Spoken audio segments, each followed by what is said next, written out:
Hey guys, Eric here from worshipbanduniversity.com, and today we're going to take a look at the bonus just in case lesson. Now, this is something that you can do if you guys are, let's say, a worship band just starting out using clicks or cues and loops. What this is basically a built-in safeguard in case you guys get off the click and the loop. Now, if you have just a click going and let's say you guys get off of the one beat or something, it's not usually a big deal because the click is going to keep on going and you can kind of stay with it and just kind of work your way back on. But the problem is when you do have, let's say, cues and like a loop track going, is that if you're not staying with it, it's basically another band member playing, a keyboard part that is way off whack from what you guys are doing. So, again, if I'm in the middle of a song, and then the drummer started off right here instead of on this starting beat here, everything is going to sound off. That little background, little dotted eighth note thing is not going to line up right, and everybody's chords are going to sound all weird. Plus the fact that the cues are coming in, and you may not be even on the verse yet or something. So what you pretty much have to do is stop the track in the middle of the song.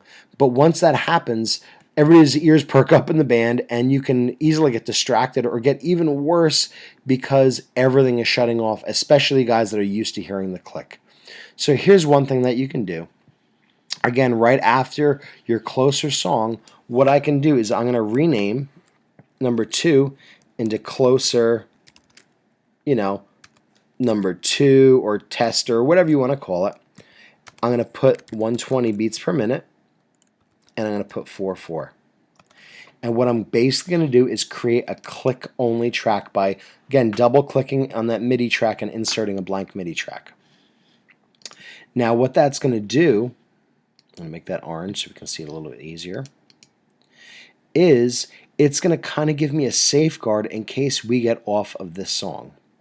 Now, one great thing about Ableton is Ableton's really, really smart. So if it sees that we are in 120, and I skip to the next song, the click is going to stay right on time no matter when I hit it. It basically waits till the end of the measure and then goes to the next track. So let's try that. So basically I'm going to play closer.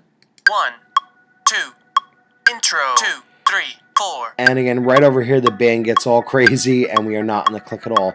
What I can then do is, whether I set up a key for or click over here, it basically went to just the click track alone and stayed within the correct timing. Again, if I go back into closer again, 1, 2, it's still going to keep that intro, consistent 2, 3, click going 4. on. Or if I go again to the next one, it waited until the end of the measure and switched it again.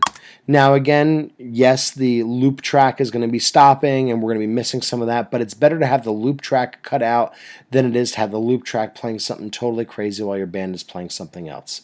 Again, this is a built-in safeguard that you can kind of do, especially if you guys are just starting this.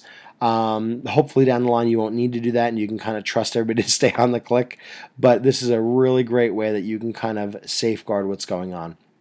What you can also do too, which is really kind of nice, is let's say we get toward the end of closer, and let's say I want to add another chorus at the end or a quiet bridge or something.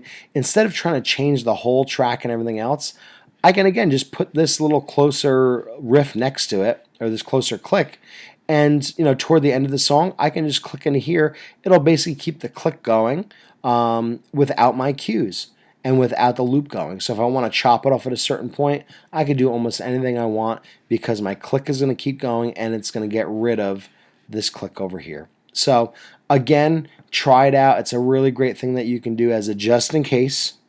And again, hopefully the more you guys use it, you guys will make less and less mistakes. Have some fun with it, worship with it, and we'll see you guys next time.